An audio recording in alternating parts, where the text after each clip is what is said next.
हमर देशवा महान बाटे हो। हमर देशवा महान बाटे हो। अलग वेशभूषा धर्म अलग बाटे पहचान, पर तिरंगा सब कर जान बाटे हो। हमारे देशवा महान बाटे हो। ई तिरंगा सब कर जान बाटे हो। बढ़िया से जाने दुश्मन चीन पाकिस्तान हो। भाई भाई सिख ईसाई हिंदू मुसलमान हो। बढ़िया से जाने दुश्मन चीन पाकिस्तान हो।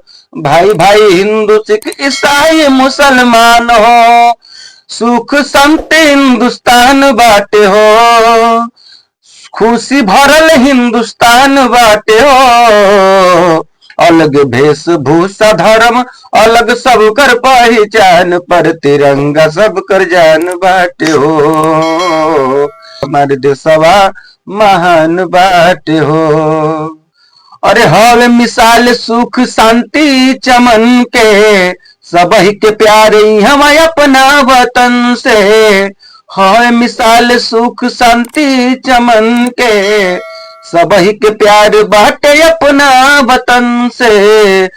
अरे हंस के दिहल सब जान बाटे हो।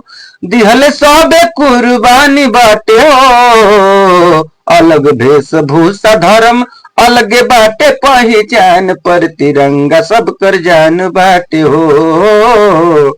हमारे देशवा महान बाटे हो। वकील श्री राम सच्चाई लिखे गीत में, नफरत फैलौले कुछ नेता राजनीति में।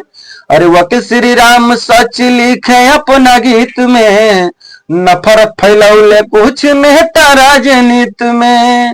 जेके समझल आसान बाटे हो। जेके समझल आसान बाटे हो। अलग वेशभूषा धर्म अलग सब कर पहचान, पर तिरंगा सब कर जान बाटे हो।